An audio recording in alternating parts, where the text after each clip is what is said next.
सिर कटियन सा दोसर कुछो ना हुई। हाँ, अभी वोट मांगा तानी सिर झुका के, सिर झुकोगा जरूरत नहीं है हिलला के, जे सही लागे ओकरा के वोट दे हम लोग। हाँ, जे बाहे में सब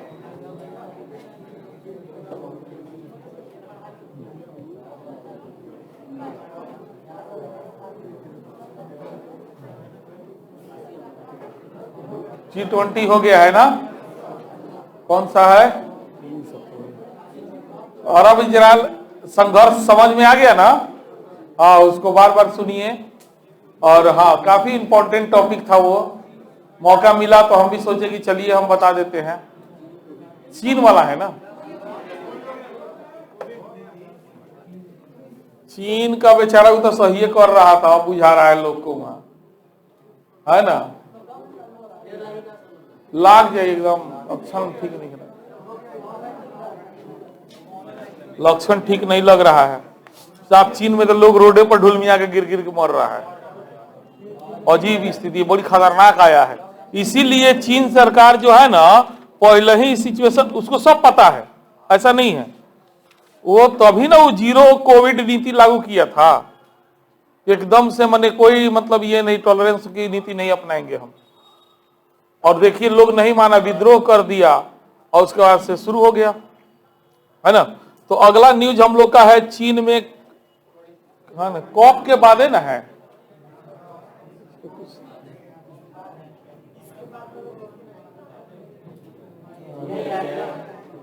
जीरो कोविड नीति चीन में, है ना। चीन में चलिए नोट्स निकालिए आप लोग। कड़ी जीरो कोविड नीति के विरोध में कोरे कागज के साथ व्यापक प्रदर्शन वहां हो रहा था, समझे। और बेचारा चाइना सरकार गलत नहीं था, अपने लोगों को थोड़ा सतर्क करने के लिए ऐसा कदम उठाया था, अब लोग को बुझा रहा है। हाँ, कम्युनिस्ट तानाशाही, ये तो पूरा तानाशाही टाइप का न्यूज होगा, ऐसा लगेगा कि लोगों का अधिकार छीन लिया गया, ये वो 50 गो। लेकिन कहा जाता है कुछ पेड़ लगने के कुछ समय बाद ही उसका पता चलता है कि फल खट्टा है या मीठा है। तो वही हाल हो गया चाइना का, है ना। तो बेचारा वहां का सरकार तो जीरो कोविड नीति को फॉलो करने के लिए लोगों को बोला ही था, लोग ने उसका विरोध कर दिया। अब देखिए चाइना का क्या हाल है, अभी बहुत बुरा स्थिति चल रहा है चाइना में, जापान में, इंडोनेशिया, जितना उधर का देश है ना। अब भारत में देखिए क्या होता है। ऐसे इंडियन मेडिकल एसोसिएशन ने एक लेटर जारी किया है, बोला है मास्क और सोशल डिस्टेंसिंग दोनों तो अनिवार्य अभी से कर दिया जाए। हाँ, तो हमको लगता है शाम तक कहीं मोदी जी आएंगे और बोलेंगे मास्क पहनना जरूरी है। हाँ हाँ, ना तो मास्क लगा ला लोगों, नहीं बड़ा पका तो खतरनाक वेरिएंट बा, मौका नहीं के देती। हाँ, तो एक बेर धरत हटे, एक बेर आदमी सुत रहा।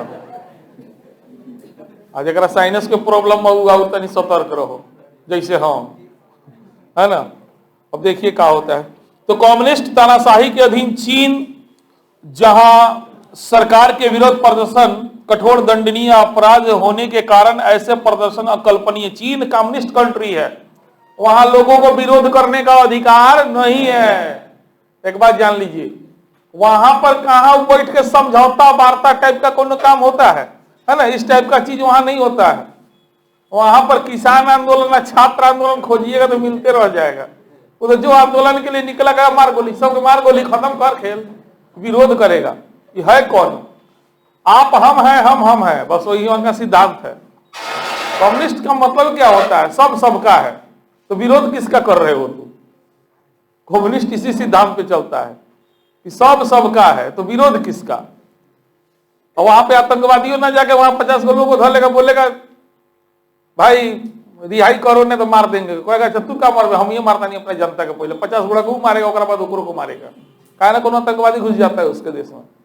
नहीं घुसता। वहां पे कोई मानवाधिकार कुछ नहीं होता है। तो इसीलिए क्लियर लिखा हुआ है कि जहां सरकार के विरुद्ध प्रदर्शन कठोर दंडनीय अपराध होने के कारण ऐसे प्रदर्शन अकल्पनीय हैं, और फिर भी बड़ी संख्या में लोग सरकार की कठोर जीरो कोविड पॉलिसी के विरोध में सड़कों पर उतर आए हैं।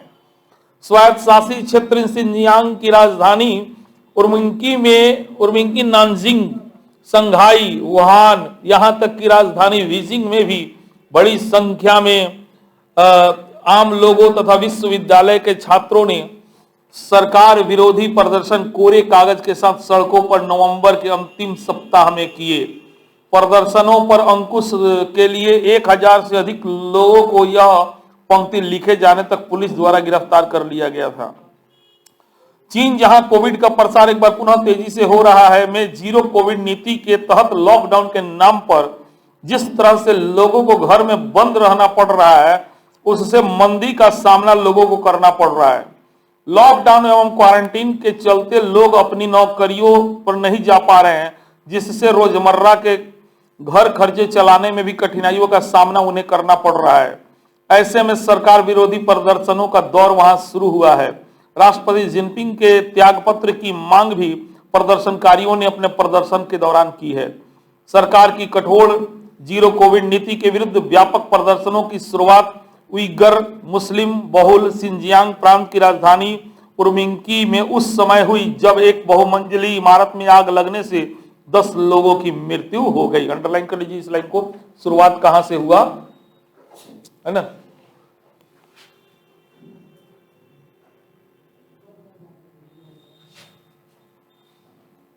शुरुआत कहां से हुआ, है ना? हाँ, तो याद रखिएगा, उइगर मुस्लिम बहुल सिंजियांग प्रांत से। हाँ, इमारत में आग लगने के बाद भी लॉकडाउन के चलते है, अब बताओ ना, आग लागल बता ना निकल जाओ। हाँ, इमारत में आग लगने के बाद भी लॉकडाउन के चलते जरूरी मदद उन तक जल्दी नहीं पहुंच सकी। सरकार की जीरो कोविड नीति को उन मौतों के लिए जिम्मेदार मानते हुए लोग सड़कों पर उतर आए। सिंजियांग से शुरू हुए ऐसे सरकार विरोधी प्रदर्शन बाद में जो है बीजिंग, संघाई, वुहान, चेंगई तथा यहां तक कि हांगकांग तक फैल गया है। अपने हाथों में कोरा कागज लेकर लोगों ने यह प्रदर्शन किए हैं।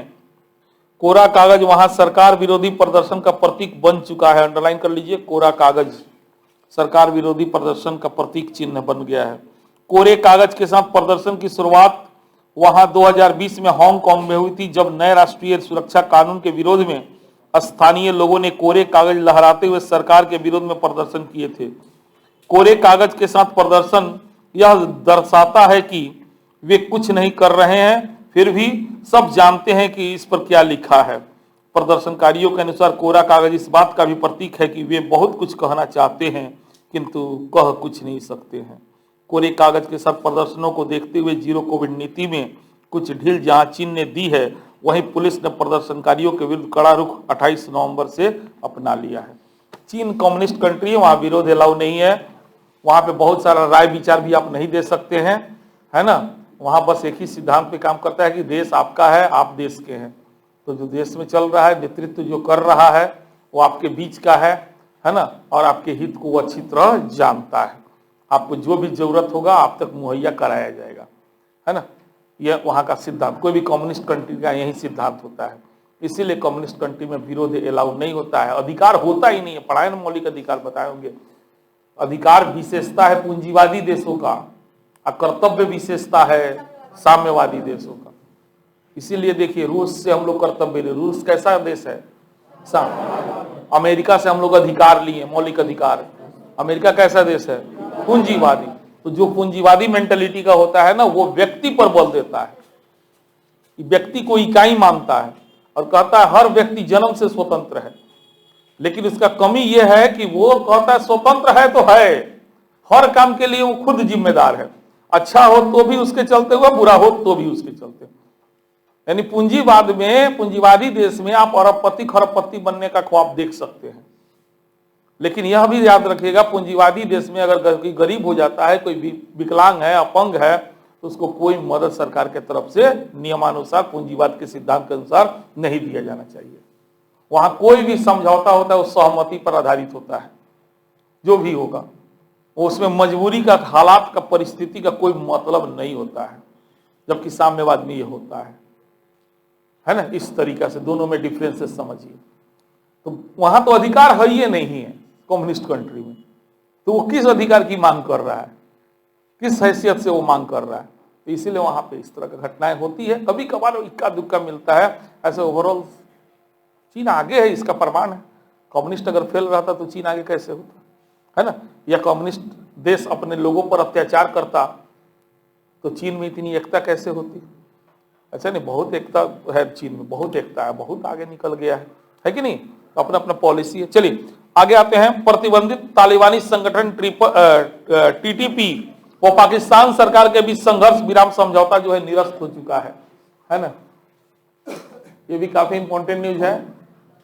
हाँ, तहरीक तालिबान एवं पाकिस्तान, हाँ टीटीपी, पाकिस्तान के प्रतिबंधित संगठन, अंडरलाइन कीजिए, तहरीक तालिबान पाकिस्तान ने पाकिस्तान सरकार के साथ जून 2022 में किए गए संघर्ष विराम समझौते को निरस्त करने की घोषणा 28 नवंबर 2022 को की है। जो दोनों सरकार के बीच और टीटीपी के बीच में एक समझौता हुआ था, जिसके तहत जून 2022 में तक यह समझौता लागू था, उसके बाद उस समझौते को निरस्त कर दिया गया है, समझे? हाँ, अब यानी कि अपना करामात दिखाएगा, कहे का मतलब है तेकर पोषण कुत्ता ही तेकरा के काटो, बढ़िया बात बा। बाकी पाकिस्तान ने सबको बढ़ावा दिया है, हाँ, लेकिन पाकिस्तान के लिए एकदम बहुत बहुत बड़ा काल साबित होते जा रहा है। हाँ, तो वहीं कह दिया कि अब संघर्ष समझौता समाप्त हो गया। इसके साथ ही टीटीपी, जिसे पाकिस्तानी तालिबान के रूप में जाना जाता है, ने अपने लड़ाकों को देश भर में हमलों के आदेश दे दिए हैं। आतंकी संगठन टीटीपी ने अपने बयान में कहा है कि मुजाहिदीन के खिलाफ विभिन्न इलाकों में सैन्य अभियान चलाए जा रहे हैं, इसीलिए यह आदेश जारी किया गया है कि देश भर में जहां भी संभव है वहां हमला करें। टीटीपी का गठन विभिन्न आतंकी संगठनों के एक संयुक्त समूह के रूप में 2007 में किया गया था। अंडरलाइन कर सकते हैं, गठन कब हुआ था? 2007 में। संगठन के बयान में कहा गया है कि समझौता निरस्त करने का निर्णय विभिन्न इलाकों में सैन्य संगठनों द्वारा किए जा रहे हमलों के बाद लिया जा रहा है। चलिए इसके बारे में थोड़ा सा विस्तार पूर्वक जानते हैं, क्योंकि काफी चर्चित न्यूज है यह अभी। तहरीक तालिबान पाकिस्तान अर्थात टीटीपी पाकिस्तान और अफगानिस्तान में मौजूद आतंकवादी संगठन है, जिसका गठन 2007 में हुआ था। टीटीपी का लक्ष्य जो है खैबर पख्तून प्रांत है। पहले यह संशासित जनजातीय इलाका कहलाता था, अभी पख्तूनवा प्रांत के नाम से जाना जाता है। खैबर दर्रा बॉर्डर पे पड़ेगा अफगानिस्तान साइड में। हाँ, से पाकिस्तानी सरकार का नियंत्रण खत्म करना और यहां आतंक के जरिए शरिया कानून को लागू करना चाहते हैं। इन लोग का यही उद्देश्य है कि उस एरिया में पाकिस्तानी सरकार का नियंत्रण ना रहे, है ना, और वहां शरिया कानून लागू हो जाए। टीटीपी अल-कायदा से वैचारिक दिशा निर्देश प्राप्त करता है, जबकि एक्यू के आतंकी अफगानिस्तान पाकिस्तान सीमा के इर्द गिर्द टीटीपी की सक्रियता वाले इलाकों को अपने छिपने के लिए सबसे सुरक्षित जगह मानते हैं। यह व्यवस्था टीटीपी को एक्यू के वैश्विक आतंकी नेटवर्क और इसके सदस्यों की आतंकी विशेषज्ञता दोनों की पहुंच उपलब्ध कराती है। टीटीपी ने पाकिस्तानी और अमेरिकी हितों को नुकसान पहुंचाने वाली कई आतंकी गतिविधियों को अंजाम दिया है और इसकी जिम्मेदारी भी ली है, जिसमें दिसंबर 2009 में अफगानिस्तान के खोस्त में अमेरिकी सैन्य अड्डे पर हुआ आत्मघाती हमला भी शामिल है, जिसमें 7 अमेरिकी नागरिकों की जान चली गई थी। और अप्रैल 2010 में पेशावर पाकिस्तान के अमेरिकी कॉन्सुलेट पर हुआ आतंकी विस्फोट भी, जिसमें 6 पाकिस्तानी नागरिक मारे गए थे। टीटीपी पर 2007 में पाकिस्तान की पूर्व प्रधानमंत्री बेनजीर भुट्टो की हत्या में संलिप्तता का भी संदेह है। टीटीपी ने 1 मई 2010 को फैजल शहजाद को न्यूयॉर्क के टाइम स्क्वायर में विस्फोटक डिवाइस लगाकर उड़ाने की विफल प्रयास में मदद मुहैया कराई थी। 1 सितंबर 2010 को अमेरिकी राज्य विभाग ने टीटीपी को संशोधित प्रस्ताव और राष्ट्रीयता अधिनियम का अनुच्छेद 219 के तहत विदेशी आतंकवादी संगठन और संशोधित कार्यकारी आदेश 13,224 के अनुसार विशेष रूप में नामित वैश्विक आतंकवादी संगठन करार दिया है। इसके परिणाम स्वरूप टीटीपी की सारी संपत्ति और संपत्ति से संबंधित हितों जो अमेरिका ने अधिकार में आता है उन्हें अवरोधित कर दिया गया है और अमेरिकी लोगों को सामान्य रूप से टीटीपी के साथ किसी भी प्रकार के लेन देन में शामिल होने से निषिद्ध किया गया है। इसके अलावा टीटीपी को जो है जानबूझकर सामग्री, सहायता और संसाधन प्रदान करना है या प्रदान करने का प्रयास करना या साजिश करना एक अपराध घोषित कर दिया गया है। ठीक है, चलिए, तो टीटीपी पाकिस्तान में सक्रिय एक आतंकी संगठन कहा जा सकता है अब इसको, है ना, बोला जाए। नीचे ऑफिस है, वहां जाकर बात कर लीजिए, है ना, इस तरीके से। चलिए, नेक्स्ट न्यूज है मोस्ट VVI, भारत का 53वां अंतर्राष्ट्रीय फिल्म महोत्सव कहां संपन्न हुआ? अक्सर ये गोवा में ही होता है, फिर भी जान लीजिए आप लोग। ठीक है, तो हेडिंग से ही सवाल जनरल कंपटीशन में आने का चांस है, अंडरलाइन कीजिएगा। भारत का 53वां अंतर्राष्ट्रीय फिल्म महोत्सव गोवा में कब? 20 से 28 नवंबर 2022 को संपन्न हुआ। 20 नवंबर 2022 को इसका भव्य उद्घाटन पणजी स्थित डॉक्टर श्यामा प्रसाद मुखर्जी स्टेडियम में देश विदेश की फिल्म जगत की हस्तियों की उपस्थिति में आकर्षक कार्यक्रम के साथ हुआ। केंद्रीय सूचना एवं प्रसारण मंत्री श्री अनुराग सिंह ठाकुर, गोवा के मुख्यमंत्री डॉक्टर प्रमोद सावंत एवं केंद्रीय सूचना प्रसारण राज्य मंत्री श्री एल मुरुगन आदि उपस्थित जनों में शामिल थे। यह लगातार 19वां वर्ष था जब भारत के अंतर्राष्ट्रीय फिल्म महोत्सव का आयोजन गोवा में हुआ है। महोत्सव में स्पॉटलाइट देश यानी फोकस कंट्री, अंडरलाइन करते चलिए जो बोलेंगे, फोकस कंट्री का दर्जा किस देश को मिला था? हाँ, बस इसकी 8 फिल्में जो है कंट्री फोकस पैकेज के तहत महोत्सव में प्रदर्शित की गई। छोड़िए इसको, है ना, तो फोकस कंट्री का दर्जा फ्रांस।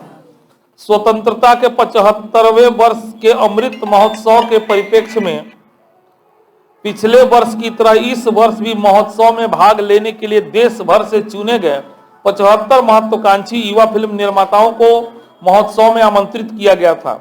35 वर्ष से कम उम्र के इन युवाओं को निर्देशन, गायन, पटकथा, लेखन एवं संपादन आदि क्षेत्रों में उनके उत्कृष्ट कौशल के आधार पर 75 क्रिएटिव माइंड्स ऑफ टुमारो प्रतियोगिता के माध्यम से चुना गया। इनके लिए 53 घंटे की चुनौती का शुभारंभ सूचना एवं प्रसारण मंत्री श्री अनुराग ठाकुर ने किया। इस बार भी OTT प्लेटफॉर्म्स को भी महोत्सव में आमंत्रित किया गया था। चलिए, इससे बहुत ज्यादा इंपॉर्टेंट नहीं है। स्पेनिश फिल्म निर्देशक कार्लोस सारा के लिए Satyajit Roy life time achievement पुरस्कार का उद्घाटन समारोह में ही प्रदान किया गया। स्पेनिश फिल्म निर्देशक कार्लोस सारा के लिए Satyajit Roy life time achievement पुरस्कार उद्घाटन समारोह में ही प्रदान किया गया। छोड़िए इसको भी। ऑस्ट्रेलियाई फिल्म निर्माता डाइटर बर्नर द्वारा निर्देशित फिल्म अल्मा एंड ऑस्कर इस महोत्सव की उद्घाटन फिल्में थी। VVI उद्घाटन film Alma and Oscar, Alma and Oscar इसकी उद्घाटन फिल्म थी। कंटिन्यू। जबकि मर्सिडीज ब्रायस मॉर्गन द्वारा निर्देशित फिक्सेशंस मिड फेस्ट फिल्म तथा कर्जिस्टोफ जानुसी द्वारा निर्देशित पॉलिश फिल्म परफेक्ट नंबर महोत्सव की समापन फिल्म। एक और उद्घाटन फिल्म अल्मा एंड ऑस्कर और समापन फिल्म परफेक्ट नंबर। बस 2 शब्द याद रखना है, बस बाकी भूल जाइए, कोई दिक्कत नहीं, है ना। उद्घाटन फिल्म कौन हो गया? अल्मा एंड ऑस्कर, और समापन फिल्म परफेक्ट नंबर। नेक्स्ट, दक्षिण भारतीय अभिनेता चिरंजीवी को Indian film personality of the year, underline कर लीजिए, VVI कर लीजिए। Indian film personality of the year किसको मिला? चिरंजीवी को, है ना। चलिए नेक्स्ट, 9 दिन तक चले इस महोत्सव में, अंडरलाइन कर लीजिए पूरा, 9 दिन तक। कितना दिन तक चले इस महोत्सव में 183 को अंतर्राष्ट्रीय फिल्मों सहित 79 देशों की 280 फिल्मों का प्रदर्शन किया गया, यानी कुल 280 फिल्मों का प्रदर्शन किया गया। कितने दिन तक प्रोग्राम चला? हाँ, महोत्सव के प्रतियोगिता खंड में 12 विदेशी, 3 भारतीय फिल्मों सहित 15 फीचर फिल्में शामिल थी। 3 भारतीय फिल्म कौन कौन? तो कश्मीर फाइल, दी स्टोरी टेलर और कुरांगू पेडल। प्रतियोगिता खंड के अतिरिक्त वर्ल्ड पैनोरमा, इंडियन पैनोरमा, श्रद्धांजलि एवं पूर्व व्यापी आदि खंड महोत्सव में शामिल थे। महोत्सव की अंतर्राष्ट्रीय ज्यूरी जो जजमेंट करता है लोग, है ना, उसमें इजरायली फिल्म निर्देशक नादोल लापिड, के अलावा और कौन कौन थे? तो फ्रांस के डॉक्यूमेंट्री फिल्म निर्माता जेवियर एंगुलो बार्टुरेन, फ्रांसीसी फिल्म संपादक पास्कल चवास, अमेरिका के एनिमेशन फिल्म निर्माता जिनको गोटोहो एवं भारत के लेखक निर्देशक सुदीप्तो सेन शामिल थे। मतलब ज्यूरी में कौन कौन, निर्णयकर्ता में कौन कौन लोग शामिल था, तो ये लोग है, उतना जरूरी नहीं है। महोत्सव के पुरस्कारों का जो विवरण जो है 28 नवंबर को समापन समारोह में हुआ। इनमें अंडरलाइन कीजिएगा, सर्वश्रेष्ठ फिल्म का स्वर्ण मयूर कोस्टारिका के फिल्म निर्माता वैलेंटिन मोरेल की Spanish film I have electric dream के लिए दिया गया। ठीक है, स्वर्ण मयूर VVI होता है, पहले बता रहे आपको। हाँ, तो स्वर्ण मयूर का पुरस्कार किसको दिया गया? I have electric dream. हाँ, बस इतना ही, स्वर्ण मयूर इलेक्ट्रिक ड्रीम को दिया गया। ईरानी फिल्म नो इंड के निर्देशन के लिए निर्देशक नादिर साइबर को सर्वश्रेष्ठ निर्देशक, अंडरलाइन कीजिए, सर्वश्रेष्ठ निर्देशक का पुरस्कार जिसका नाम है, जो मिलता है रजत मयूर के साथ, दिया गया। किस फिल्म को? No end. सर्वश्रेष्ठ निर्देशन का पुरस्कार है ना, ईरानी फिल्म नो इंड के निर्देशन के लिए निर्देशक नादिर साइबर को। ठीक है, सर्वश्रेष्ठ निर्देशक का पुरस्कार नादिर साइबर को, जिनकी फिल्म थी नो इंड। हाँ, थोड़ा सा टफ लगेगा ये आपको, बहुत ज्यादा सवाल इससे नहीं बनता है, कहां हुआ यही सवाल ज्यादा आता है। फिर भी 2-4 गो जैसे स्वर्ण ये वाला याद रखिएगा। हाँ, 2-3 इसका इंपॉर्टेंट पॉइंट होता है, कभी कभार इसमें पूछ देता है। उद्घाटन फिल्म, समापन फिल्म तो 2 हो ही गया। ठीक है ना, इस तरीका से आगे पढ़ते हैं। कहां थे हम लोग? हाँ, ईरानी फिल्म नो इंड के निर्देशन के लिए निर्देशक नादिर साइबर को सर्वश्रेष्ठ निर्देशक पुरस्कार रजत मयूर के साथ दिया गया। फिल्म नो इंड में भूमिका के लिए सर्वश्रेष्ठ अभिनेता को गोल घेरिए, सर्वश्रेष्ठ अभिनेता का पुरस्कार वाहिद मुबासेरी को दिया गया। किस फिल्म में भूमिका के लिए? नो इंड में। हाँ, सर्वश्रेष्ठ अभिनेता का पुरस्कार हो गया। उसके बाद गोल घेरिए सर्वश्रेष्ठ अभिनेत्री। हाँ, उसके लिए रजत मयूर, स्पेनिश रजत मयूर दिया जाता है, तो उसके लिए दिया गया Spanish film I have electric dreams. अच्छा, वही आई हैव इलेक्ट्रिक ड्रीम्स में भूमिका के लिए डेनिएला मार्न नवारो को, डेनिएला मार्न नवारो को सर्वश्रेष्ठ अभिनेता, सर्वश्रेष्ठ अभिनेत्री हो गया। ज्यूरी का विशेष पुरस्कार एक दिया जाता है, विशेष पुरस्कार के तहत फिलीपींस के फिल्मकार लॉव डियाज को वेंस द वेब्स और गन के लिए दिया गया।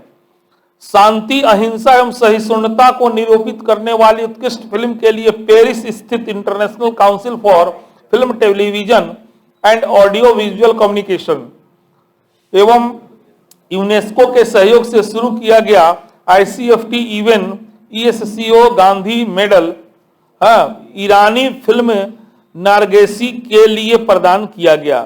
किसी निर्देशक की पहली ही सर्वश्रेष्ठ फिल्म का पुरस्कार एथेंस की निर्देशक असीमिना प्रोएड्रो की को फिल्म बिहाइंड द, क्या लिखा हुआ, हैशटैग्स के लिए दिया गया। Behind the hashtags. ज्यूरी का विशेष उल्लेख पुरस्कार भारतीय निर्देशक एवं सिनेमेटोग्राफर प्रवीण कंद्रेगुला को फिल्म सिनेमा बंदी के लिए दिया गया। उल्लेखनीय है कि भारत में अंतर्राष्ट्रीय फिल्म महोत्सव का आयोजन की शुरुआत 1952 में हुआ था। इसका शुरुआत कब हुआ था? तथा ऐसा पहला महोत्सव कहां हुआ था? मुंबई में। इसके बाद चेन्नई, दिल्ली, कोलकाता, तिरुवनंतपुरम आदि शहरों में आयोजन के पश्चात 2004 में इसका आयोजन गोवा में हुआ। तब से गोवा में ही यह प्रतिवर्ष आयोजित होता रहा है तथा इसे ही इस महोत्सव का अस्थायी आयोजन स्थल बना दिया गया। चलिए थोड़ा सा ब्रैकेट में 53वां फिल्म महोत्सव के बारे में शॉर्ट में दिया गया। कब से कब? तो 20 से 28 नवंबर। कहां? गोवा में। तो महोत्सव का उद्घाटन फिल्म अल्मा एंड ऑस्कर, समापन फिल्म परफेक्ट नंबर। देखिए यहां से अपने खुद छाट के दे दिया है, समझ रहे हैं ना? हाँ, तो इसी को याद रखिएगा, जो ब्रैकेट में बना के दे दिया है इसी को आप याद रखिएगा। ठीक है, तो उसमें आपको फोकस या स्पॉटलाइट कंट्री जो है फ्रांस को बनाया गया। ठीक है, अंतर्राष्ट्रीय ज्यूरी के अध्यक्ष जो थे नादो लापिड को और फिल्म पुरस्कार के साथ दी जाने वाली ट्रॉफी में स्वर्ण और रजत मयूर, दो तरह का पुरस्कार दिया जाता है, एक स्वर्ण और दूसरा रजत। अब वही पुरस्कार जो है किनको किनको मिला, तो सर्वश्रेष्ठ फिल्म का स्वर्ण मयूर पुरस्कार, बात समझ गए, सर्वश्रेष्ठ निर्देशक का रजत मयूर, सर्वश्रेष्ठ अभिनेता सर्वश्रेष्ठ अभिनेत्री ज्यूरी का विशेष पुरस्कार, और उसके किसी निर्देशक की पहली सर्वश्रेष्ठ फिल्म का पुरस्कार। और उसके बाद ICFT यूनेस्को गांधी पदक किसको मिला, सिनेमा में जीवन पर्यंत योगदान हेतु सत्यजीत रॉय पुरस्कार दिया जाता है। Indian film personality of the year Chiranjeevi को दिया गया था। ज्यूरी का विशेष उल्लेख फिल्म सिनेमा बंदी के लिए भारतीय निर्देशक प्रवीण कंद्रेलुगुला को।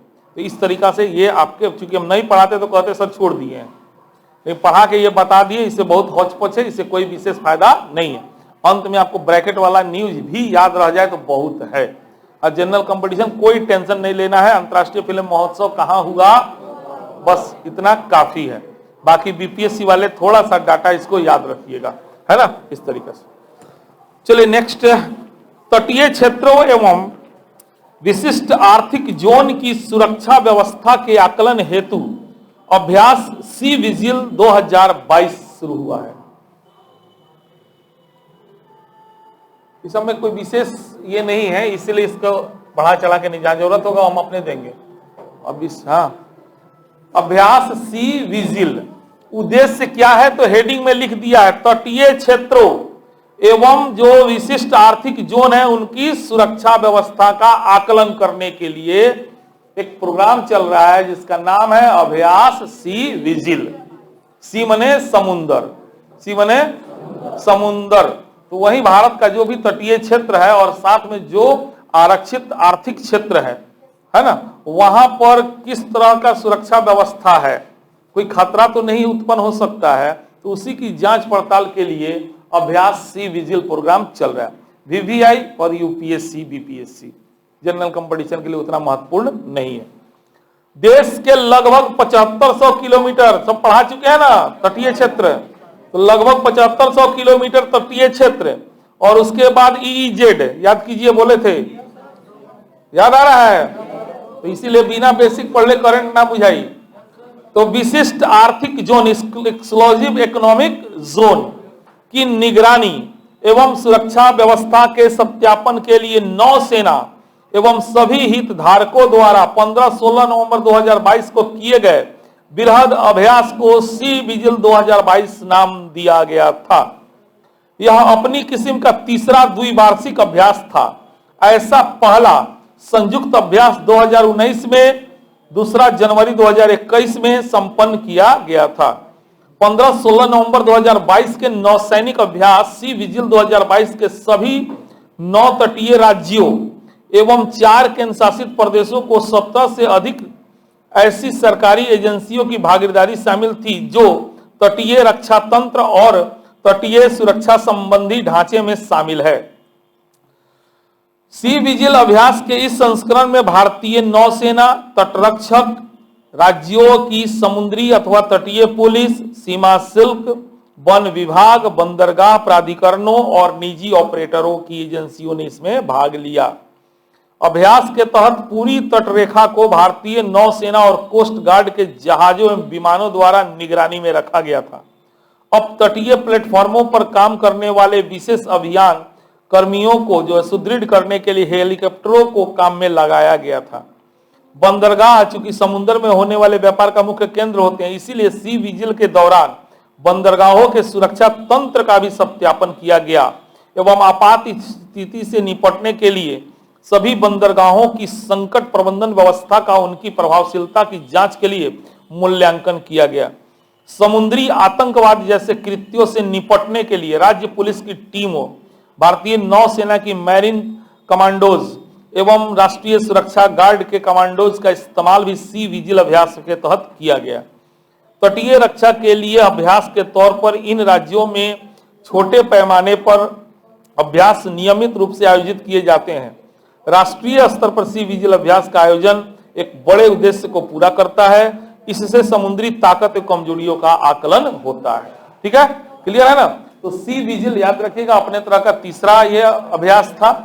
पहला 2019, दूसरा 2021 और ये तीसरा था। ठीक है, इसका उद्देश्य क्या है समझ में आ गया। तटीय क्षेत्र की सुरक्षा का जायजा लेना, है ना, तटीय क्षेत्र की सुरक्षा का जायजा लेना, इस तरह का ये प्रोग्राम है। ठीक है, चलिए नेक्स्ट, मोस्ट वीवीआई आसियान शिखर सम्मेलन।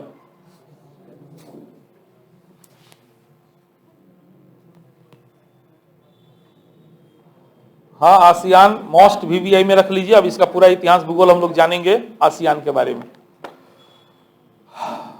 इसमें खूब सोच समझ के अंडरलाइन कीजिएगा, बहुत इसमें इंपॉर्टेंट बात मिलने जा रहा है और इसमें आपको जीके का भी सवाल मिलने जा रहा है कि आसियान का गठन कब हुआ था, मुख्यालय कहाँ है, प्रथम सम्मेलन कहाँ हुआ, कितने देश थे, वर्तमान में कितने देश हैं, है कि नहीं है ये, और करेंट के रूप में जो बैठक हुआ उसमें कहाँ हुआ है, हाँ, कितने देश भाग लिए, क्या क्या मुद्दा हुआ, ये सब करेंट के रूप में।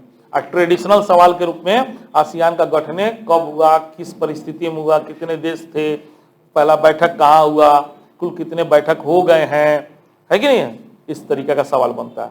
तो इसको मोस्ट वीवीआई की श्रेणी में रख लीजिए। दक्षिण पूर्व एशिया के 10 देशों के समूह, कितने देशों के समूह, आसियान, है ना, जिसका फुल फॉर्म है association of south east Asian Nations. South east Asian nation माने हमनी से एमा है, ऐसे समझिएगा, का 40वां और 41वां दूगो एक संग भइल है। कौआ कौआ 40वां एवं 41वां शिखर सम्मेलन कंबोडिया की राजधानी नामपेह में कब से कब, 11 से 13 नवंबर 2000। बस जनरल कंपटीशन करंट हो गया, काफी है, काफी है। आसियान का हाल ही में कौआ शिखर सम्मेलन हुआ है, 40वां 41वां दोनों एक साथ किया गया है। कहाँ हुआ है, नामपे में। कहाँ है नामपे, कौन देश में, हाँ, कौ देशों का समूह है। आसियान का फुल फॉर्म क्या है, समझ रहे हैं ना, इस तरीके से सवाल आएगा। एक लाइन से कितना सारा सवाल हम पूछ दिए आपसे। शिखर सम्मेलन के साथ ही अन्य संबंधित बैठकें एवं सम्मेलन में इसके साथ ही संपन्न हुए। वार्ता साझेदार देशों के साथ आसियान के वार्षिक सम्मेलन, इस मैंने जब बैठक होता है ना तो इसके साथ कई अन्य बैठक भी संगे संगे होता है। वही नाम लिखा हुआ है कि वार्ता साझेदार देशों के साथ आसियान के वार्षिक सम्मेलन, ठीक है, वो तो होना था। 17वां पूर्वी एशियाई शिखर सम्मेलन, अब तथा आसियान +3 सम्मेलन, एक गो बैठक में इतना सम्मेलन एक साथ हुआ है, जिसमें वीवीआई एगो पूर्वी एशियाई शिखर सम्मेलन है, यूपीएससी की नजर पर रहता है। तो पूर्वी एशियाई शिखर सम्मेलन का आयोजन आसियान के सम्मेलन के साथ ही होता है। उसके अलावा आसियान शिखर सम्मेलन के साथ ही आसियान +3 यानी 3 गो देश और जुड़ गल हुई, हाँ, ओकनियों के साथ अलग से बैठक करके वार्ता में करल जाला। हाँ, इसका यही मतलब है। आसियान का अध्यक्ष होने के नाते इन सभी बैठकों या सम्मेलनों की मेजबानी एवं अध्यक्षता जो है कौन देश करेगा, कंबोडिया जहां होता है वहीं उसका अध्यक्ष होता है। भारत के साथ आसियान की बैठक 12 नवंबर को नामपेह में हुई। इसमें भारत का प्रतिनिधित्व विदेश मंत्री डॉक्टर जयशंकर ने के साथ उपराष्ट्रपति श्री जगदीप धनखड़ ने किया। पारस्परिक सहयोग के विभिन्न मुद्दों पर चर्चा इस सम्मेलन में की गई। सम्मेलन को संबोधित करते हुए उपराष्ट्रपति श्री धनखड़ ने भारत एवं दक्षिण पूर्व एशिया के बीच गहरे सांस्कृतिक, आर्थिक एवं सभ्यागत संबंधों की सराहना की तथा भारत प्रशांत क्षेत्र में आसियान की केंद्रीय भूमिका के लिए भारत का समर्थन दोहराया। पारस्परिक सहयोग के विभिन्न क्षेत्रों पर चर्चा के बाद जारी संयुक्त वक्तव्य में समुद्री गतिविधियों, माने किस किस मुद्दा पर फाइनल डिसीजन हुआ, तो समुद्री गतिविधियों, आतंकवाद का मुकाबला, अंतर्राष्ट्रीय अपराध, साइबर सुरक्षा, डिजिटल अर्थव्यवस्था, क्षेत्रीय संपर्क, स्मार्ट कृषि, पर्यावरण, विज्ञान और प्रौद्योगिकी एवं पर्यटन जैसे विभिन्न क्षेत्रों में भारत आसियान सहयोग बढ़ाने की प्रतिबद्धता भी दोहराई गई। संयुक्त वक्तव्य में आसियान भारत व्यापार समझौता की समीक्षा में तेजी लाने का भी प्रस्ताव है ताकि इसे अधिक उपयोगकर्ता अनुकूल, सरल और व्यापार के लिए सुविधाजनक बनाया जा सके। वस्तुओं के व्यापार के लिए 2010 में लागू हुए इस समझौते में वर्तमान परिस्थितियों के अनुरूप बनाने की आवश्यकता दोनों ही पक्ष महसूस करते हैं। नामपे प्रवास के दौरान कंबोडिया के प्रधानमंत्री हुन सेन के साथ बैठक कर द्विपक्षीय संबंधों पर चर्चा भी की। बाद में रॉयल पैलेस में कंबोडिया के राजा महामहिम नोरोडोम सिहामुनी से मुलाकात करके सांस्कृतिक सहयोग को तेज करने के तरीकों सहित भारत कंबोडिया संबंधों पर भी चर्चा उन्होंने की। चलिए आसियान का संक्षिप्त परिचय पहले देखते हैं वीवीआई रूप में। तो आसियान दक्षिण पूर्व एशियाई देश कितने देशों का संगठन है? हाँ, मोस्ट वीवी स्थापना को बोल गई, जिसकी स्थापना कब हुआ था? 8 अगस्त 1967 को। मूलतः कौ देश, आज कब है? सीधे 10। कौ देश मिलके किया था? कौन कौन? उसमें भारत नहीं है। इंडोनेशिया, मलेशिया, फिलीपींस, सिंगापुर और थाईलैंड द्वारा आसियान घोषणा पत्र, जिसको बैंकॉक घोषणा पत्र के नाम से भी जाना जाता है, इसी पर हस्ताक्षर के साथ आसियान का उद्घाटन हो गया था। 1984 में ब्रुनेई इसका 6ठा सदस्य बन गया।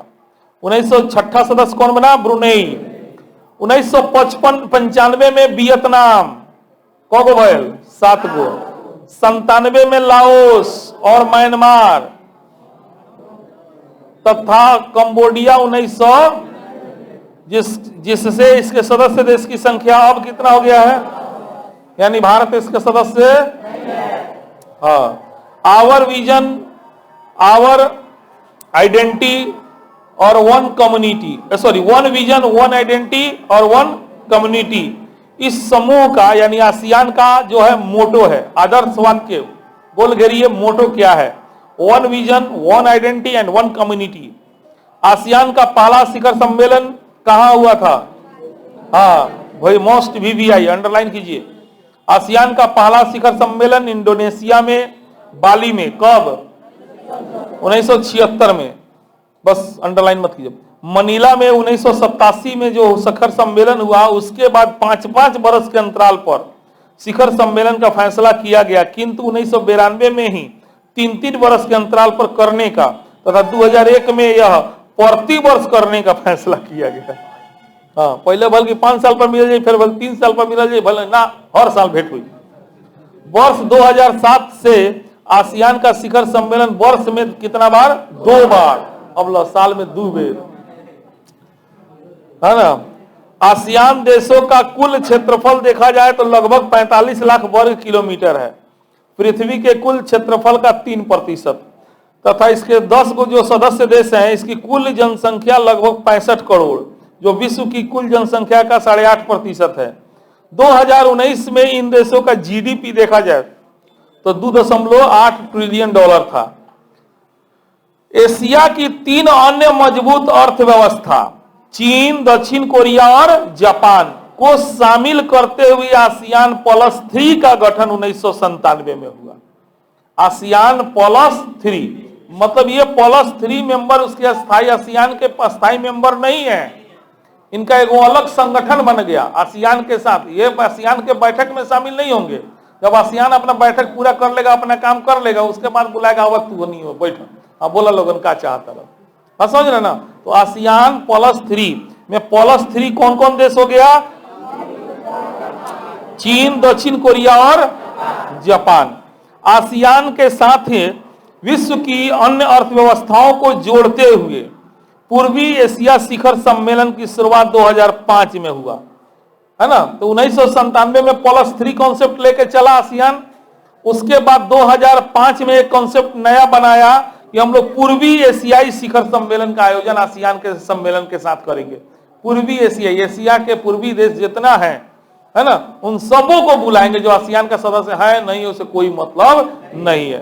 हाँ, तो वही 2005 से हुआ। इसमें आसियान के 10 सदस्यों के साथ 8 गो अन्य देश, यही में भारत गए रहे। यही ला बात अब समझ में आ रहा है।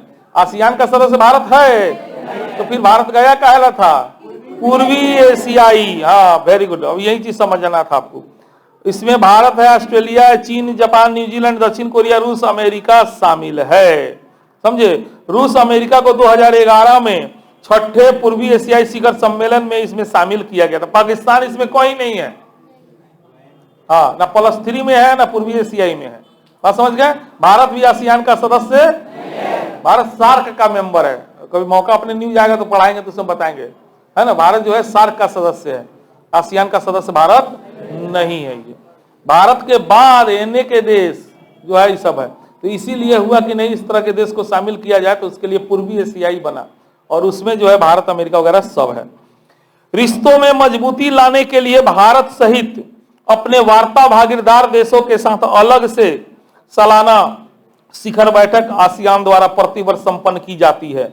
वर्ष 2022 में भारत के साथ ऐसी 19वीं बैठक आसियान द्वारा संपन्न की गई थी। भारत एवं आसियान के बीच वर्तमान में 30 गो संवाद मंच है जो नियमित आधार पर मिलते हैं। इनमें एक शिखर सम्मेलन एवं 7 मंत्री स्तरीय बैठक शामिल है। मंत्री स्तरीय बैठकें विदेशी मामलों, वाणिज्य, पर्यटन, कृषि, व्यापार, अक्षय ऊर्जा एवं दूरसंचार के क्षेत्र की है।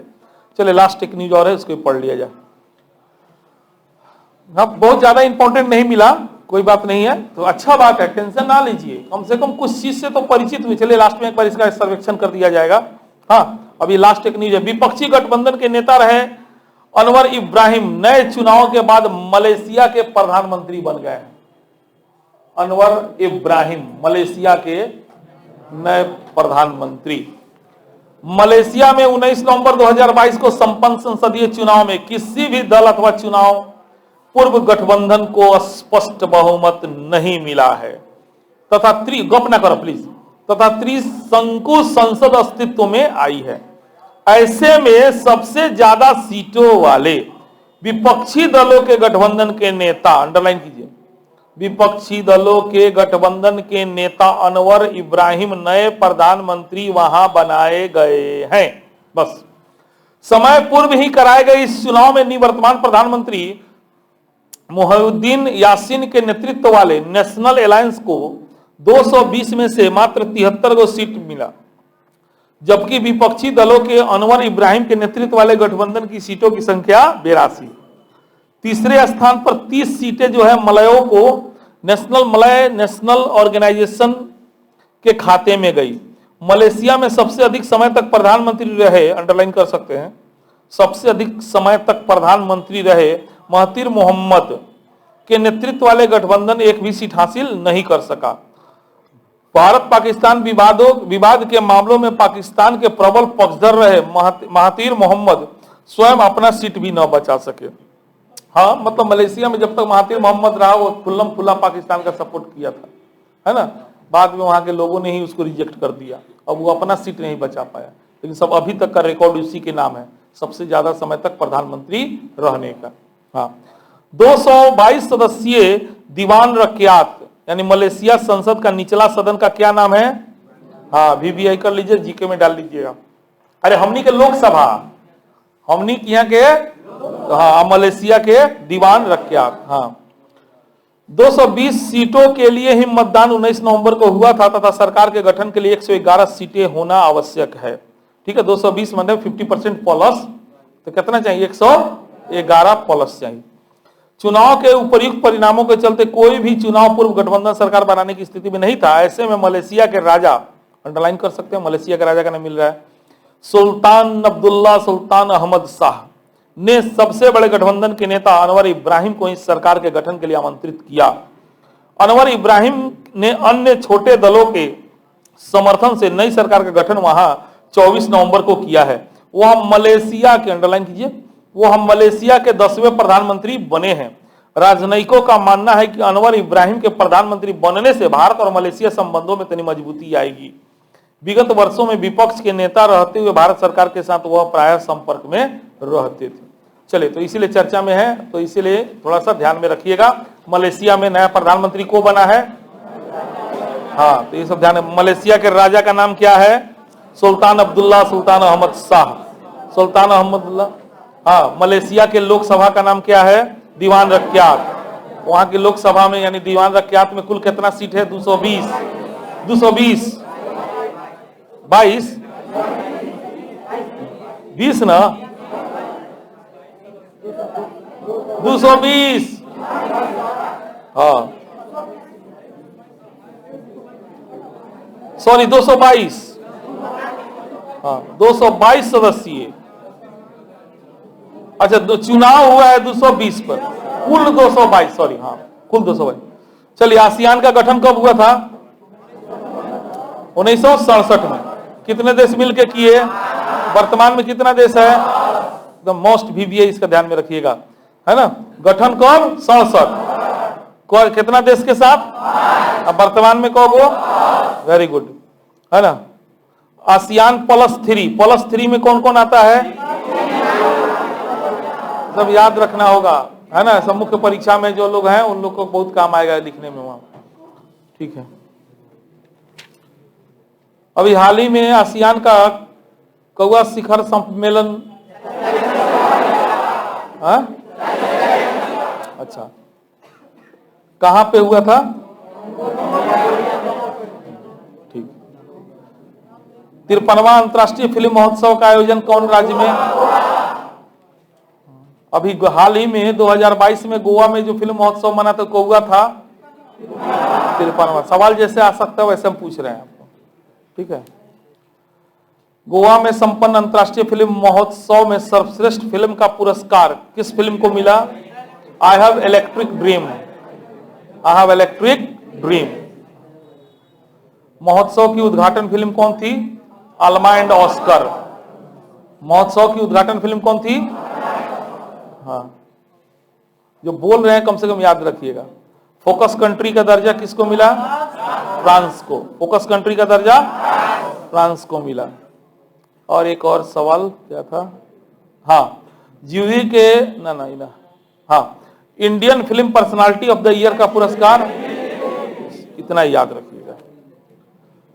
अभी हाल ही में चर्चित टीटीपी क्या है? एक आतंकी संगठन। किस देश का है? पाकिस्तान का है। जीरो कोविड नीति के चलते अभी हाल ही में किस देश में प्रदर्शन आयोजित? चीन में, है ना। कोरा कागज क्या है? चीन में आंदोलनकारियों के द्वारा विरोध प्रदर्शन के दौरान एक प्रतीक चिन्ह है ना। आंदोलनकारियों के द्वारा एक प्रतीक चिन्ह का प्रयोग किया जाता है जिस कोरा कागज है, ठीक है। चलिए यही था, कुछ विशेष नहीं। चलिए आज रहने देते हैं और कल हम लोग आर्थिक वाणिज्यिक परिदृश्य पढ़ेंगे। एग्जाम बीत जाए अब 10 तक तनी अब रहे दब 30 तारीख से एग्जाम बा रहे दल हमरा के अब मान तनी चारों ओर से प्रेशर पड़ता, अच्छा बात नहीं है। 30 तारीख से ना शायद एग्जाम है, कहिया ले 8-9 ले खत्म हो जाएगा 10। हाँ तो 10 ले रुक जाओ, है ना। और उसके बाद हर सप्ताह में 2-2 को 3-3 को एग्जाम होगा, ठीक है। अरे 10 तारीख तक हम लोग अभी जनवरी महीना का पढ़ने का समय है ना, तो आराम से हम लोग पढ़ा जाए और उसके बाद इसका टेस्ट जिस दिन लास्ट किया जाएगा उधर ले लिया जाएगा और उसके बाद फरवरी शुरू किया जाएगा। अब घर पे पढ़ते रहिए ना, अब घर पे पढ़िए। चलिए तो कल हम लोग आर्थिक वाणिज्यिक परिदृश्य पढ़ा जाएगा। आज थोड़ा कम इंपॉर्टेंट मिला, तो इससे मतलब ये नहीं कि छोड़े, खुशी के मन